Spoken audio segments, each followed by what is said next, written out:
जो मानुष गिरद्रमयुत राखे शील विचारे, गुरुमुख वाणी साधु संग मन बच सेवा सारे। जो मनुष्य गृहस्थी धर्म के संयुक्त रहता है वो शीलवान होता है और विचार रखता है, गुरुमुख वाणी का आदर करता है, साधु संगत करता है और मनसा वाचा कर्मणा सेवा करता है। गिरही सेवे साधु को भाव भक्ति आनंद, कहें कबीर वैरागी को निर्वाणी निर्द्वंद। साहब कहते हैं गिरही गृहस्थ लोग साधु की सेवा करते हैं। गिरही सेवे साधु को भाव भक्ति आनंद, भाव भक्ति से उसको आनंद रहेगा। जब अपने मन में भावना रखेगा, भक्ति रखेगा, संतों की सेवा करेगा तो उसका मन हल्का होगा। सब मन से पीड़ित है। दूर से एक बूढ़ा कल आया, अपने घर से चला बनारस आया, बनारस गाड़ी पर बैठा, यहाँ आया, मिला, फिर बातचीत हुई। जो कुछ सोचते समझते हैं उनको पीड़ा होती है, बाकी लोग तो पीड़ा भोगते सन्निपात ग्रस्त। मेरी उम्र का करीब करीब था।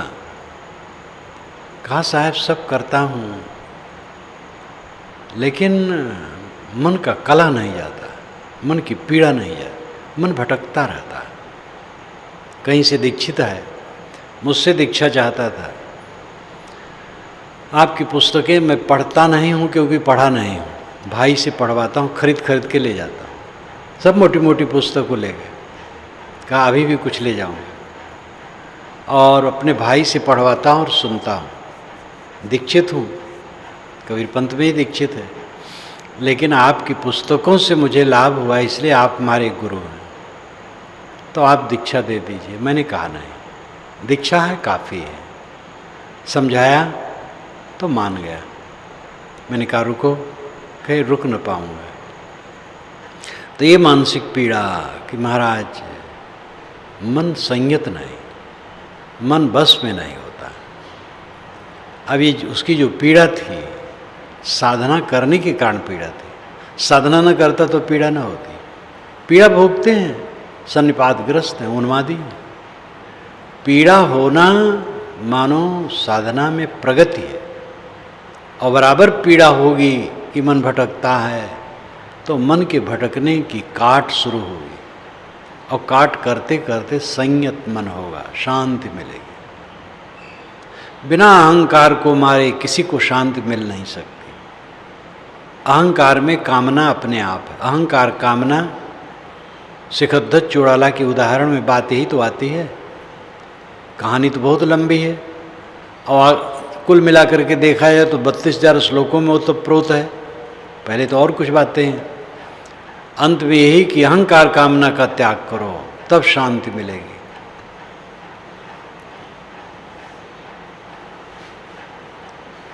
गृहस्थ लोग भक्ति भावना से साधु की सेवा करें। कहाँ कबीर वैरागी को निर्वाणी निर्द्वंद।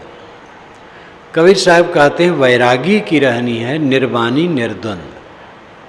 निर्वाणी सरल अर्थ किया जाए, वाणी विवाद में न पड़े, यानी जहाँ तक हो संयत रहे, अपनी वाणी पर संयम रखे, विवाद न करे, विवाद रहित मन जब हो जाता है तब विवाद रहित वाणी भी हो जाती है। विवाद रहित हो जाना ही मोक्ष है। विवाद का मतलब यही है कि दूसरे के दोषों को देख करके और उसको नीचा दिखाने की चेष्टा और अपने दोषों को सिद्ध करने की चेष्टा और इसके लिए उलझना, ये विवाद है। दूसरे के दोषों को समझ में आए तो बन सके तो वहाँ सुधार करने की राय देना, नहीं तो मौन रहना, अपने दोषों को देखना और निकालना। ये दृष्टि जिसकी होगी विवाद नहीं करेगी। हमारे लिए कोई बताया दोष तो अगर वो है तो हम त्यागेंगे, नहीं है तो कोई बात नहीं। ये भी चोट नहीं लगेगी कि नहीं है वो कैसे कह दिया। जब विवाद रहित साधक हो जाता है तो ये चोट नहीं लगती, क्योंकि विवाद रहित हो जाने पर मन बिल्कुल शीतल हो जाता है, वहाँ झगड़ा कहाँ। निर्वाणी का निर्वाण से अर्थ है, निर्वाण मतलब बुझ जाना, वासना बुझ गई, बात वही। निर्वाणी में वाणी, वाणी का अर्थ लिया गया, और निर्वाणी का दूसरा अर्थ निर्वाण। तो वाणी शांत हो गई, बाहर की वाणी शांत होती, भीतर शांति से। जब मन बोलना बंद करता है तब वाणी में अन्यथा शब्द निकलना बंद होता है। मन बोलेगा तो अन्यथा शब्द निकलेगा। इसलिए निर्वाणी, चित्त निर्विकार हो गया, निर्द्वंद, हर शोक से परे हो गए, इस साधु का लक्षण है। कलह रहित, विवाद रहित, कोई कुछ कह दे विवाद न करना, सुन लेना, सुधारना, दूसरे के लिए कलह न करना, दूसरे पर बुराई न कहना। निर्दोष को तो बुरा कहना ही नहीं, दोष के जो जिनमें दोष है उसकी भी बुराई करने के लिए पाठ न बनाना, समय से समझ लेना, साथियों को सावधान कर देना, लेकिन पाठ न बनाना। कोई किसी में बुराई है तो बस बुराई करने के लिए पाठ बना लिया, और जिसमें बुराई है ही नहीं है, अथवा जो बुराई नहीं है वो बुराई कहना ही नहीं। तो इस प्रकार साधना का रास्ता बड़ा सुंदर, फूल की सैया है। सिर झुका के चलो, विनम्र रहो, कोई कुछ कह दे सह लो, सुधार लो, दूसरे को न सहाओ। बस तब आपकी प्रतिष्ठा जो मन में होती, प्रतिष्ठा होगी कि नहीं होगी वो चिंता ही नहीं रहेगी। प्रतिष्ठा तो पीछे पीछे घूमेगी, और प्रतिष्ठा की क्या ज़रूरत है। तो प्रतिष्ठा इत्यादि तो हमें खाती है, मान, बड़ाई, प्रतिष्ठा, पद, अधिकार, धन, दौलत, पूज्यता, यही तो हमें खाती है। और इसी में, और रहना भी इसी में पड़ता है कम बेश सबको, और इसी की संस्कार को काट करके कोई निर्वाण पाता है, नहीं तो सहज नहीं, उलझ उलझ के सब मरते हैं। शब्द विचारे पथ चले, ज्ञान गली दे पाऊँ, क्या रमता क्या बैठता, क्या गृह कंदला छाऊँ। शब्द विचारे पथ चले, जो गुरु के ज्ञान हैं, निर्णय के शब्द हैं, विचार करके पथ पर चले। ज्ञान गली दे पाऊँ, ज्ञान के गली में पाँव रखे, इन्हीं जो गुरु निर्णय से स्थिर हो, ऐसी रहनी अपनी बनावे, मनमानी न करे। क्या रमता क्या बैठता, क्या गृह कंदला छाव, चाहे घूमता रहे, चाहे एक जगह बैठा रहे, चाहे कहीं गृह मकान में रहे, और चाहे कंदरा में रहे, चाहे पेड़ की छांव में रहे, जब जहाँ अवसर पड़े रह ले। उसमें कोई मोक्षदाता नहीं है कि पेड़ के नीचे रहे तो मोक्ष होगा, और कंदरा में रहे तो मोक्ष होगा, और मकान में रहे तो मोक्ष नहीं होगा। स्थित क्या है। एक नदी के किनारे एक बाग में एक बैठे थे महात्मा, हम भ्रमण में थे, वहाँ मेरे कार्यक्रम चलते थे, साधु हमें बताए, मैं भी एक दिन गया, दूर से बैठ के देखा। नौजवान थे, अपने बताते थे गोरखपुर के तरफ के हैं, ठीक ठाक नहीं थे, लड़के बच्चे दे रहे थे, और उसमें रात में स्त्रियां जाती थी, पूड़ी हलवा क्या क्या बना बना कर ले जाएं, रात में जाती थी। अब वो बच्चा दे रहे हैं। कितने ऐसे हैं पुरुष जिससे बच्चे नहीं हो सकते हैं, तो वे कृपा कर ही देंगे, बच्चे हो ही जाएंगे। हमारे साधुओं से कहें, अरे त्याग बैराग, तो कहाँ त्याग बैराग होता। रामकृष्ण भी गृहस्थ थे, विष्णु ब्रह्मा भी गृहस्थ थे, शिव भी गृहस्थ थे। हम कहे बहुत सड़ा हुआ आदमी है, उनका पड़तर देने क्या, वो गृहस्थ है लेकिन तो विरक्त का वेश बनाया है। तो एक दिन मैं भी उधर घूमने गया, देखा, दूर से देखा, चला आया। अब बड़ा बड़ा डींग मारे कि एक दिन तो ऐसे सिंह आकर के निकल गया, और जहाँ वो रहता वहाँ सिंह है ही नहीं है। वो डाभा की बात है, छत्तीसगढ़ में डाभा भैंसमुड़ी के पश्चिम तरफ जो पड़ता है, बहुत पुरानी घटना। अब वेश बनाए हैं एकदम, क्या पूछना। लंगोटी पहने रहते थे, नंगे बैठे रहते थे। ऐसे लोग बदनाम करते हैं, तब लोग मान लेते साधु ऐसे होते हैं। तो कोई पेड़ के नीचे बैठा हो और पेड़ के नीचे बैठा रहा, क्या कल्याण होगा? जो विचार के पथ पर चलता है, ज्ञान की गली में पांव रखता है, उसका कल्याण होता है। 5 7 सुमता भरी गुरु सेवा चित लाए, तब गुरु आज्ञा ले के रहे दिशांतर जाए। 5 7 सुमता भरी, 5 7 मतलब है 12 बरस। 12 बरस तक सुमति पूर्वक गुरु की सेवा करें, गुरु सेवा चित लाए, चित लगा करके 12 बरस तक गुरु की सेवा में रहे, तब गुरु आज्ञा लेकर रहे देशांतर जाए, तब गुरु से आज्ञा लेकर के देशांतर भ्रमण भी करे तो कोई हर्ज नहीं। मतलब साहब कहते हैं कम से कम 12 बरस गुरु की शरण में रह करके सेवा करो, साधना करो, तब विचरंत बनो। और बस तुरंत विचरंत। एक महात्मा तो कल मिले थे, तो मैंने कहा कहो, कहे महाराज ठीक है, भी बिल्कुल नौजवान। तो कहाँ रहते? एक कुटीर में रहता हूँ। हम के गुरु जी हैं? कहे नहीं। हम के गुरु जी की शरण में कुछ रहे? कहे हाँ महाराज, जब वेश हुआ तो 1 महीना रहा। हम के उसके बाद एक कुटीर में रहता हूँ, तो वहाँ क्या है? तो कहे अब तो उसमें भी नहीं रहूँगा कि वहाँ भी विघ्न है। हम के तब कहे अब निकला हूँ, अब जहाँ देखो क्या होता है। अब क्या कहूँ, अभी उम्र 20-22 बरस की है, 24 बरस की है। तो सब भटकाव है। 5 7 का अर्थ है 5 या 7 बरस, भी ज़्यादातर भाव होता 12 बरस। गुरु के सन्मुख जो रहे, लहे कसौटी दुख, कहें कबीरता दुख पर बारों कोटिक सुख। साहब कहते हैं एक बात तो मैंने कह दी कि 12 बरस तक गुरु की आज्ञा में रहकर सुमति पूर्वक सेवा करते हुए तब उनकी आज्ञा से भ्रमण भी करें। लेकिन गुरु के सन्मुख जो रहे, सहे कसौटी दुख।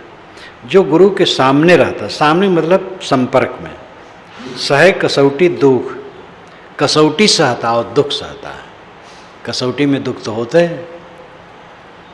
कसौटी गलत काम न करें, सुधार की बात। कहें कबीरता दुख पर बारों कोटिक सुख, करोड़ों सुख उस दुख पर निछावर करने योग्य हैं। बिना दुख के सच्चा सुख नहीं मिलता। गुरु की शरण में रहने पर, संतों के बीच में रहने पर, संत हैं तो कहीं कोई कुछ कह देगा, कोई कुछ कह देगा। संत भी सब जीवन मुक्त तो नहीं इकट्ठे हैं। अपन भाव स्वभाव, हंसी विनोद, अब उसको लेके कोई गाल फुला लेगा, क्या साधना करेगा? पुराने ज़माने में भी होता था। बौद्धों के विषय में तो काफ़ी लिख डाले हैं लोगों ने, और उसमें काल्पनिक भी हो सकता है, लेकिन बात आती है तो ब्रह्मचारियों ने बुलाया भाषण के लिए। वो याद इस समय नहीं है सारिपुत्र को, या कि सारिपुत्र तो बहुत वैसे थे कोमल, कोई और भिक्षु को, वरिष्ठ थे, लेकिन वो कर्कश बोलते थे। जब बोलते थे कड़ी आवाज़ में रहता था।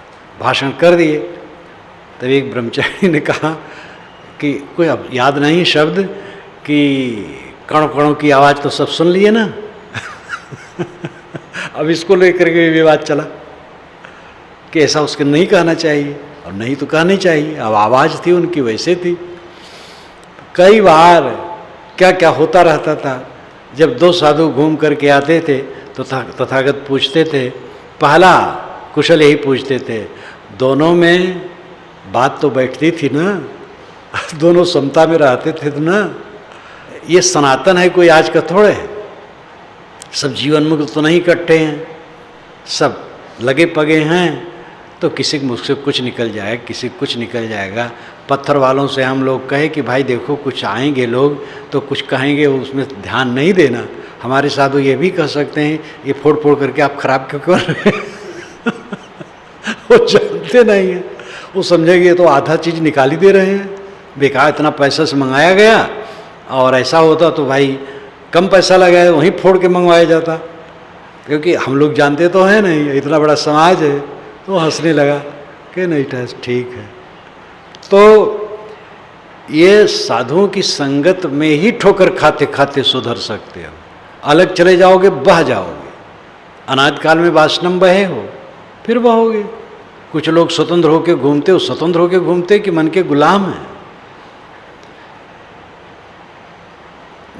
मन मैला तनु जरा बगुला कपटी अंगे, तासो तो कौआ वाला तन मन एक ही अंगे। मन मैला है, शरीर उजला है, बगुला है, फिर कपटी अंग है। बगुला ऊपर से सफ़ेद और अंदर से हिंसकी। उससे तो साहब कहते कौआ अच्छा है, तन मन एक ही अंग, बाहर से भी काला अंदर से भी काला, कठोर शब्द भी कहता है, गंदगी भी खाता है, संदेह भी सब पर रखता है। तो मन काला है और बाहर भी काला, वो अच्छा है, उससे कोई धोखा नहीं खाएगा। और बगुला सफ़ेद, ध्यानी, एकाग्र, लेकिन उससे तो मछलियाँ धोखा खाएंगी। तो ये भी वही कपटी वेशधारियों के लिए, सामान्य साधुओं के लिए नहीं। कवि तो कोटि कोटि हैं, सिर के मूड़े कोट, मन के मूड़े देख करता संग लीजे ओट। कवि तो कोटि कोटि हैं, करोड़ों करोड़ों कवि हैं, सिर के मूड़े कोट, और सिर मुड़ाने वाले भी करोड़ों हैं। यहाँ करोड़ों अतिशयोक्ति अलंकार में, यानी बहुत लोग हैं। मन के मोड़े देखकर तासंग लीजे ओट, जिन्होंने अपने मन को मुड़ा लिया है, मन को मोड़ लिया है, उसका आधार पकड़ना। जिन्होंने अपने मन को वश में कर लिया है, उनकी छाया में रहना, तो तुम्हारा मंगल होगा। भेष देख मत भूलिए, बूझ लीजिए ज्ञान, बिना कसौटी होत नहीं कंचन की पहचान। भेष देख करके मत भूलो। कितने लोग बहुत ठाट बाट से साधु वेश बना लेते हैं। ज्ञान समझो, आचरण देखो। बिना कसौटी के कंचन परखने में नहीं आता। काली काली पत्थर टिकिया होती है, कसौटी उसे कहते हैं। तो सोना जब कोई बेचने जाता है, क्योंकि कितने गृहस्थ लोग रुपए की ज़रूरत है तो सोना बेचने गए, सोना उनके जेवर होता है तो उठाते हाथ में और उस पर घिसते हैं। तो घिसते हैं तो असली सोना पता चल जाता है और नकली सोना पता चल जाता है। घिसने पर उसकी धूल निकलती है और देखने लग जाता है असली है कि नकली। तो कसौटी के बिना सोने की परख नहीं होती है। अच्छी संगत के बिना अपना सुधार नहीं होता है। फाली फूली गाड़री ओड़ सिंह की खाले, सांच सिंह जब आ मिले गाड़र कौन हवाले। फाली फूली गाड़री ओड़ सिंह की खाल। फाली फूली, फूली फूली, अहंकार में डूबी गाड़री भेड़ी, ओड़ सिंह की खाल। एक भेड़ी थी, उसने सिंह की खाल ओढ़ ली, सिंह का चाम अपने ऊपर उसने ओढ़ लिया और घूमने लगी अहंकार में कि मैं सिंह हूं। लेकिन सांच सिंह जब आ मिले गाड़र कौन हवाल। जब सांच सिंह आएगा तो उसकी क्या दशा होगी, वो भे भे करने लगे, वो पकड़ करके खा जाएगा। इसलिए ये भेष काम नहीं करेगा, आचरण काम करेगा। कितने लोग हैं जिनके आचरण ठीक नहीं। एक बार मैं गोंडा जिले में बलरामपुर की तरफ था, तो एक वेशधारी आया और लोगों को ठगने लगा। बड़ा अपने को भविष्य वक्ता और ज्ञानी बतावे। नौजवान रहे, 35 वर्ष की उम्र तो रही हो, उसके साथ एक और रहे। तो मैंने कहा, लड़के कुछ थे जो आए बताए, तो मैंने कहा जाओ बुलाओ। बुला के लाया तो ज़मीन में बैठ गए वो लोग। तो डरे, फिर तो देखते ही डरे। मैंने कहा, कहो भाई क्या जानते हो। महाराज क्या बताऊं, अब हमारे सामने तो ढील ढाले हो गए, सोचे कि गड़बड़ हो जाएगा, एकदम विनम्र हो गए और यही चाहे कि हमें छुट्टी मिले तो अच्छा है। हम के जाओ, भाग जाओ, अब फिर ऐसी बदतमीजी न करना। तो अब वो वेश बनाए थे खूब और धोखा दे रहे थे। अब मालूम संजोग से मैं था तो बात हो गई, नहीं होता तो लोग डरते हैं वेश को, बहुत डरते हैं। साथ दे दें, कहीं कुछ हो जाए तो कह नहीं पाते हैं। तो ऐसे लोग भी घूमते रहते हैं जो धोखा देते हैं। बोली ठोली मस्खरी हंसी खेल हराम, मद माया स्त्री नहीं संतन के काम। ये साखी बहुत प्रसिद्ध है। बोली ठोली मस्खरी, बोली ठोली का मतलब है हंसी दिल्लगी। हंसी दिल्लगी नहीं होना चाहिए। हंसी दिल्लगी विनोद साधु का अलग स्तर है। साधु में हंसी विनोद बहुत सात्विक और मधुर और संक्षिप्त होना चाहिए, फुहर नहीं। ऐसे साधु का अपना सब ढंग, जैसे कि प्रवचन कर रहे हैं, हाथ मटकाना, सिर मटकाना, देह मटकाना, ये गलत है। स्थिर रहो, बैठ के बोल सकते हो, खड़े होके बोल सकते हो। मैंने श्री विशाल साहब से पूछा कि साहब खड़े होकर के भी बोला जा सकता है? कहे कोई हर्ज नहीं, खड़ा होके बोले, बैठ के बोले, संयत रहे। तो जैसे भी बोलो स्थिर होके बोलो, संयत होके बोलो, वाणी में संयम हो, अंगों में संयम हो। साधु की आप राजनेता हैं, तड़कते हैं, भड़कते हैं, पटकते हैं पैर, वैसे नकल न करो।